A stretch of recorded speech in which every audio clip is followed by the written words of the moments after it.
ನಮಸ್ಕಾರ ಸ್ನೇಹಿತರೆ. ಕೊನೆಗೂ ಮಂಡ್ಯದ ಹೈಕಲ್ ಅಷ್ಟೇ ಅಲ್ಲ, ಇಡೀ ಇಂಡಿಯಾದವರೇ ಕುತೂಹಲದಿಂದ ತೆರೆದುಕೊಂಡು ತೆರೆದಂಗೆ ಕಾಯ್ತಾ ಇದ್ದಂತ ಮಂಡ್ಯ ಅಖಾಡಕ್ಕೆ ಸಂಬಂಧಿಸಿದಂತೆ ಸುಮಲತಾ ಅವರ ನಡೆ ಏನಾಗಿರಬಹುದು ಅನ್ನೋ ಕುತೂಹಲಕ್ಕೆ ಈಗ ತೆರೆ ಬಿದ್ದಿದೆ. ಅಕ್ಷರಶಃ ಸುಮಲತಾ ಅವರು ಎಲ್ಲ ರಾಜಕೀಯ ಪಂಡಿತರು, ರಾಜಕೀಯ ವಿಶ್ಲೇಷಕರ ವಿಶ್ಲೇಷಣೆಯನ್ನೇ ಉಲ್ಟಾ ಮಾಡಿದ್ದಾರೆ. ಯಾರು ಊಹೆ ಮಾಡದ ರೀತಿಯಲ್ಲಿ ಸುಮಲತಾ ಅವರು ಮಾಸ್ಟರ್ ಸ್ಟ್ರೋಕ್ ಕೊಟ್ಟಿದ್ದಾರೆ. ನೀವು ಗಮನಿಸಬಹುದು ಸುಮಲತಾ ಅವರ ಒಂದೊಂದೇ ನಡೆಗಳನ್ನು. ಅದು ಮೈತ್ರಿ ಜೆಡಿಎಸ್ ಮತ್ತು ಬಿಜೆಪಿ ಮೈತ್ರಿ ಮಾಡ್ಕೊಂಡ್ರಲ್ಲ ಆಗಿನಿಂದ ಹಿಡಿದು ಇವತ್ತಿನ ನಿರ್ಧಾರದವರೆಗೂ ಇಟ್ಟಿರೋ ನಡೆ ಇದೆಯಲ್ಲ, ಅದು ಬಹಳ ಚಾಣಕ್ಯ ನಡೆ. ಒಬ್ಬ ಸಿನಿಮಾ ನಟಿಯಾದವರು ರಾಜಕಾರಣದಲ್ಲಿ ಹಿಂಗೆಲ್ಲ ಯೋಚನೆ ಮಾಡಬಹುದಾ ಅನ್ನೋದಕ್ಕೆ ಸುಮಲತಾ ಅವರು ಇವತ್ತು ತೆಗೆದುಕೊಂಡಿರೋ ನಿರ್ಧಾರನೇ ಕಾರಣ. ಒಂದರ್ಥದಲ್ಲಿ ಹೇಳೋದಾದ್ರೆ ಸುಮಲತಾ ಅವರು 360 ಡಿಗ್ರಿ ಆಂಗಲ್ ನಲ್ಲಿ ಯೋಚನೆ ಮಾಡಿದ್ದಾರೆ.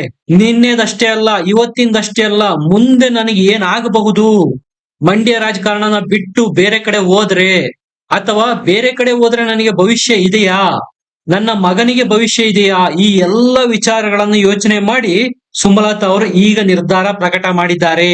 ನಿಜಕ್ಕೂ ಇದು ಕುಮಾರಸ್ವಾಮಿ ಅವರಿಗೆ ಸುಮಲತಾ ಅವರು ಕೊಟ್ಟಿರೋ ಮಾಸ್ಟರ್ ಸ್ಟ್ರೋಕ, ಅಥವಾ ತಾನು ಸ್ವಾಭಿಮಾನಿ, ತನ್ನ ಸ್ವಾಭಿಮಾನಕ್ಕೆ ಯಾವತ್ತೂ ಕುತ್ತು ಬರೋದಿಲ್ಲ, ಹಾಗೆ ನಾನು ನಡ್ಕೋತೀನಿ ಅಂತ ಅನ್ನೋದನ್ನ ಮತ್ತೆ ಪ್ರೂವ್ ಮಾಡಿ ತೋರಿಸ್ತಾ ಇದ್ದಾರ ಸುಮಲತಾ? ಈ ಎಲ್ಲವನ್ನು ಡಿಸ್ಕಸ್ ಮಾಡೋಣ. ವಿಡಿಯೋನ ಲೈಕ್ ಮಾಡಿ, ಶೇರ್ ಮಾಡಿ, ನಮ್ಮ ಚಾನಲ್ ನ ಸಬ್ಸ್ಕ್ರೈಬ್ ಮಾಡಿ. ಸ್ನೇಹಿತರೆ, ಸುಮಲತಾ ಅವರು ತಮ್ಮ ನಿರ್ಧಾರನ ಪ್ರಕಟಿಸಿದ್ದಾರೆ. ನಾನು ಬಿಜೆಪಿಗೆ ಸೇರ್ಪಡೆಯಾಗಲಿದ್ದೇನೆ, ನನ್ನ ಬೆಂಬಲ ಮೈತ್ರಿ ಅಭ್ಯರ್ಥಿ ಕುಮಾರಸ್ವಾಮಿ ಅವರಿಗೆ ಅಂತ. ನಾನೀಗ ಹೇಳ್ದಷ್ಟು ಸುಲಭನಾ ಈ ನಿರ್ಧಾರ ರಾತ್ರೋರಾತ್ರಿ ತೆಗೆದುಕೊಳ್ಳೋದಿಕ್ಕೆ? ಸಾಧ್ಯನೇ ಇಲ್ಲ, ನೋ ಚಾನ್ಸ್. ಸಾಕಷ್ಟು ಜನ ಅನ್ಕೊಂಡಿದ್ದು ಸುಮಲತಾ ಅವರು ಚುನಾವಣೆಗೆ ಸ್ಪರ್ಧೆ ಮಾಡದೇ ಇರಬಹುದು, ಆದ್ರೆ HD ಕುಮಾರಸ್ವಾಮಿ ಅವರಿಗೆ ಒಳೇಟು ಕೊಟ್ಟೆ ಕೊಡ್ತಾರೆ ಅಂತ. ಆದ್ರೆ ಈ ಎಲ್ಲ ಊಹಾಪೋಹಗಳನ್ನು ಉಲ್ಟಾ ಮಾಡಿದ್ದಾರೆ ಸುಮಲತಾ. ಬಹಿರಂಗವಾಗಿ ಅವರು ನನ್ನ ಬೆಂಬಲ ಮೈತ್ರಿ ಅಭ್ಯರ್ಥಿ ಕುಮಾರಸ್ವಾಮಿ ಅವರಿಗೆ ಅಂತ ಸ್ಪಷ್ಟವಾಗಿ ಹೇಳ್ಬಿಟ್ಟಿದ್ದಾರೆ. There is no ifs and buts. ರಾಜಕೀಯ ಪಂಡಿತರು ಮುಂದಕ್ಕೆ ಏನು ವಿಶ್ಲೇಷಣೆ ಮಾಡೋಕೆ ಉಳಿದೇ ಇಲ್ಲ. ಆದ್ರೆ ಇಲ್ಲಿ ಒಂದು ಮಾಸ್ಟರ್ ಸ್ಟ್ರೋಕ್ ನ ಕುಮಾರಸ್ವಾಮಿ ಅವರಿಗೆ ಸುಮಲತಾ ಅವರು ಕೊಟ್ಟಿದ್ದಾರೆ, ಅದಂತೂ ಪಕ್ಕ. ಅದು ಯಾವುದು ಅಂದ್ರೆ, ಮಂಡ್ಯದಲ್ಲೇ ನಾನಿರ್ತೀನಿ, ಮಂಡ್ಯದಲ್ಲೇ ರಾಜಕಾರಣ ಮಾಡ್ತೀನಿ, ಬಿಜೆಪಿನಲ್ಲೇ ಮಾಡ್ತೀನಿ. ಈಗ ಸದ್ಯದ ಮಟ್ಟಿಗೆ ಕುಮಾರಸ್ವಾಮಿ ಅವರಿಗೆ ಮಂಡ್ಯದಿಂದ MP ಆಗೋದಕ್ಕೆ ಕ್ಲಿಯರೆನ್ಸ್ ಸಿಕ್ಕಿರ್ಬೋದು. ಆದ್ರೆ ಮುಂದಿನ ಭವಿಷ್ಯದಲ್ಲಿ, ಯಾಕಂದ್ರೆ JDS ಗೆ ಮಂಡ್ಯ, ಹಾಸನ, ಮೈಸೂರು ಈ ಭಾಗಗಳೇ ಬೇರು. ಇದನ್ನು ಬಿಟ್ರೆ JDS ತನ್ನ ಅಸ್ತಿತ್ವನ ಪ್ರೂವ್ ಮಾಡ್ಕೊಳ್ಳೋದಕ್ಕೆ ಸ್ವಲ್ಪ ಕಷ್ಟ ಪಡಬೇಕು. ಈ ಕ್ಷಣಕ್ಕೆ ಕುಮಾರಸ್ವಾಮಿ ಅವರು ಮತ್ತು JDS ಗೆ ಸುಮಲತಾ ಅವರು ಸ್ಪರ್ಧೆ ಮಾಡೋದಿಲ್ಲ ಅಂತ ಹೇಳಿರುವ ಮೂಲಕ ರಿಲೀಫ್ ಕೊಟ್ಟಿರ್ಬೋದು. ಆದ್ರೆ ಮುಂದೆ ಮಂಡ್ಯ ರಾಜಕಾರಣದಲ್ಲಿ ಸಮೀಕರಣ ಬದಲಾಗೋ ಎಲ್ಲ ಸಾಧ್ಯತೆಗಳಂತೂ ಇವೆ. ಸುಮಲತಾ ಅವರು ಹಿಡಿದಿದ್ದು ಒಂದೇ ಆಟ, ನಿಖಿಲ್ ಕುಮಾರಸ್ವಾಮಿ ಅವರನ್ನು ಯಾವುದೇ ಕಾರಣದಿಂದ ಈ ಕ್ಷೇತ್ರದಿಂದ ಮತ್ತೆ ಕಣಕ್ಕಿಳಿಸುವಂತಿಲ್ಲ. ಯಾಕೆ ಅಂದ್ರೆ, ನಾನು ಈ ಹಿಂದೆ ಅವರ ವಿರುದ್ಧ ಸ್ಪರ್ಧೆ ಮಾಡಿ ಗೆದ್ದಿದ್ದೇನೆ, ಸ್ವಾಭಿಮಾನಿ ಅಸ್ತ್ರ ಉಪಯೋಗಿಸಿದ್ದೇನೆ. ಈಗ ನಾನು ನಿಖಿಲ್ ಕುಮಾರಸ್ವಾಮಿ ಅವರು ಮತ್ತೆ ನಿಲ್ತಾರೆ ಅನ್ನೋ ಕಾರಣ ನೀಡಿ ಸ್ಪರ್ಧೆ ಕಣದಿಂದ ಹಿಂದೆ ಸರಿದ್ರೆ ನನ್ನ ಅಭಿಮಾನಿ ಬಳಗದಲ್ಲಿ, ಹಿಂದೆ ನನ್ನನ್ನು ಬೆಂಬಲಿಸಿದ್ದವರಲ್ಲಿ ತಪ್ಪು ಸಂದೇಶ ರವಾನೆಯಾಗುತ್ತೆ. ಈಗೆಲ್ಲೋಯ್ತು ನಿಮ್ಮ ಸ್ವಾಭಿಮಾನ ಅನ್ನೋ ಪ್ರಶ್ನೆಗಳನ್ನು ನನ್ನ ಅಭಿಮಾನಿ ಬಳಗದವರೇ ಕೇಳ್ತಾರೆ. ಹಾಗಾಗಿ ನೀವು ನನಗೆ ಫೇಸ್ ಸೇವಿಂಗ್ ಮಾಡಬೇಕು ಅಂದ್ರೆ ಕುಮಾರಸ್ವಾಮಿ ಅವರನ್ನೇ ಈ ಕ್ಷೇತ್ರದಿಂದ ಕಣಕ್ಕಿಳಿಸ್ಬೇಕು ಅನ್ನೋ ಒಂದೇ ಒಂದು ಕಂಡೀಷನ್ ನ ಸುಮಲತಾ ಅವರು ಬಿಜೆಪಿ ಹೈಕಮಾಂಡ್ ಮುಂದೆ ಇಟ್ಟಿದ್ರು.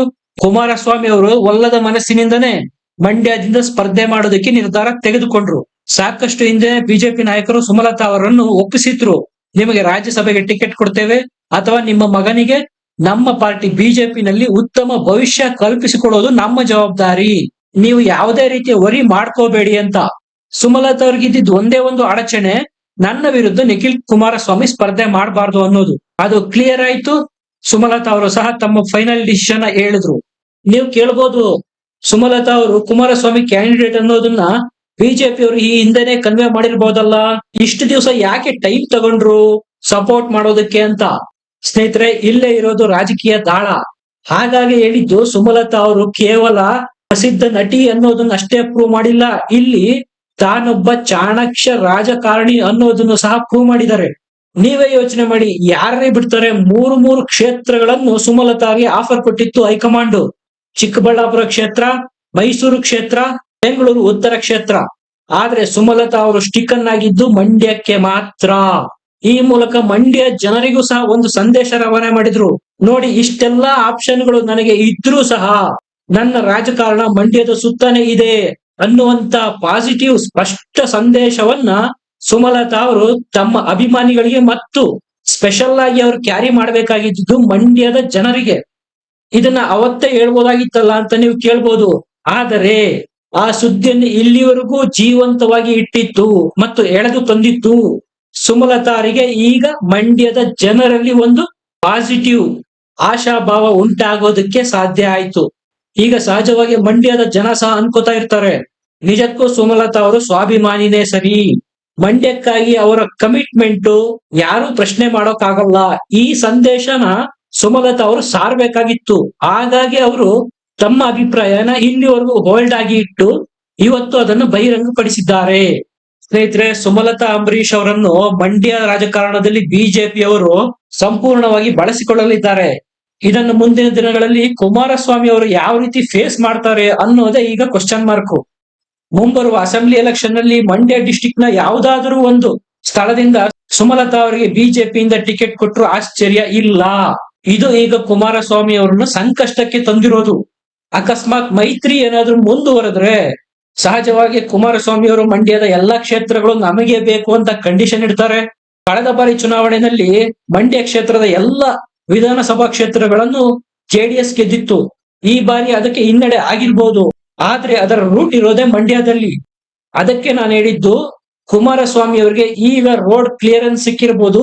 ಮುಂದಕ್ಕೆ ಸುಮಲತಾ ಅವರು ಕುಮಾರಸ್ವಾಮಿ ಅವರ ಮಗ್ಗಲು ಮುಳ್ಳಾಗಿ ಕಾಡೋದ್ರಲ್ಲಿ ಯಾವುದೇ ಸಂದೇಹ ಇಲ್ಲ. ಸುಮಲತಾ ಅವರ ಈ ನಿರ್ಧಾರಕ್ಕೂ ಕಾರಣ ಇದೆ. ಕಳೆದ ಬಾರಿ ಪಕ್ಷೇತರವಾಗಿ ನಿಂತು ಗೆದ್ದಿದ್ರು. ಈ ಬಾರಿ ಪಕ್ಷೇತರವಾಗಿ ನಿಂತರೆ ಗೆಲುವು ಕಷ್ಟ ಏನು ಸಾಧ್ಯನೇ ಇಲ್ಲ. ಅವರ ಆಪ್ತ ಸಚ್ಚಿದಾನಂದ ಅವರು ಆಲ್ರೆಡಿ ಬಿಜೆಪಿ ಮತ್ತು ಜೆಡಿಎಸ್ ನ ಜಂಟಿ ಅಭ್ಯರ್ಥಿ ಕುಮಾರಸ್ವಾಮಿ ಅವರ ಪರ ಪ್ರಚಾರನ ಶುರು ಹಚ್ಕೊಂಡಿದ್ದಾರೆ. ಯಶ್ ಅವರ ಸಪೋರ್ಟ್ ಸಹ ಇಲ್ಲ, ರೈತ ಸಂಘದ ಸಪೋರ್ಟ್ ಇಲ್ಲ, ಬಿಜೆಪಿ ಸಪೋರ್ಟ್ ಅಂತೂ ಸ್ವತಂತ್ರ ಅಭ್ಯರ್ಥಿ ಆದ್ರೆ ಇರೋದೇ ಇಲ್ಲ.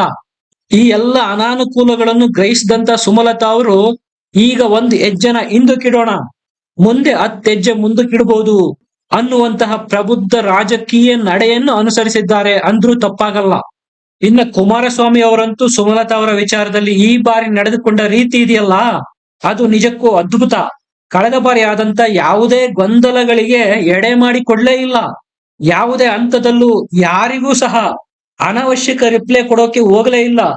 ಸುಮಲತಾ ಅವರನ್ನು ಅವರು ಸ್ವತಃ ಅಕ್ಕ ಅಂತ ಕರೆದ್ರು.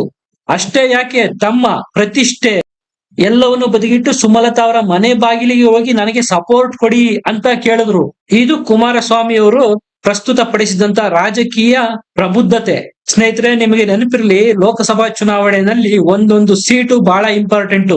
ಅದು ಮಂಡ್ಯದಂತ ಕ್ಷೇತ್ರನೇನಾದ್ರೂ ಜೆಡಿಎಸ್ ಕಳ್ಕೊಂತು ಅಂದ್ರೆ ಅದಕ್ಕೆ ತುಂಬಲಾರದ ನಷ್ಟ. ಈ ಎಲ್ಲವನ್ನು ಅರಿತಿದ್ದಂತ ಕುಮಾರಸ್ವಾಮಿ ಅವರು ಕಳೆದ ಬಾರಿ ಆದಂತ ಯಾವುದೇ ಮಿಸ್ಟೇಕ್ಗಳು ಈ ಬಾರಿ ಆಗದಂತೆ ನೋಡಿಕೊಂಡ್ರು. ಅದರ ಫಲನೇ ಈಗ ಸುಮಲತಾ ಅವರು ಕುಮಾರಸ್ವಾಮಿ ಅವರಿಗೆ ಬಹಿರಂಗ ಬೆಂಬಲ ಕೊಡ್ತೀನಿ ಅನ್ನೋ ಮಾತನ್ನ ಆಡಿರೋದು. ಸ್ನೇಹಿತರೆ, ಇದಿಷ್ಟು ಸುಮಲತಾ ಅವರು ಬಿಜೆಪಿಗೆ ಸೇರ್ತಾ ಇರೋದ್ರ ಬಗ್ಗೆ. ಬಿಜೆಪಿ ಜೆಡಿಎಸ್ ಅಭ್ಯರ್ಥಿ ಕುಮಾರಸ್ವಾಮಿ ಅವರಿಗೆ ತನ್ನ ಬೆಂಬಲ ಕೊಡ್ತೀನಿ ಅಂತ ಹೇಳಿರುವುದರ ಬಗ್ಗೆ. ಇದರ ಬಗ್ಗೆ ನಿಮಗೆ ಏನನ್ಸುತ್ತೆ? ನಿಜಕ್ಕೂ ಸುಮಲತಾ ಅವರ ನಡೆ ರಾಜಕೀಯ ದೂರದೃಷ್ಟಿ ಹೊಂದಿದೆಯಾ? ಇದರಿಂದ ಅವರಿಗೆ ಒಳ್ಳೇದಾಗುತ್ತಾ ಅಥವಾ ಲಾಸ್ ಆಗುತ್ತಾ? ಅಥವಾ ಕುಮಾರಸ್ವಾಮಿ ಅವರಿಗೆ ಇದರಿಂದ ಒಳ್ಳೇದಾಗುತ್ತಾ ಅಥವಾ ಲಾಸ್ ಆಗುತ್ತಾ? ನಿಮ್ಮ ಅನಿಸಿಕೆ ಅಭಿಪ್ರಾಯಗಳನ್ನು ಕಮೆಂಟ್ ನಲ್ಲಿ ಬರೆದು ತಿಳಿಸಿ.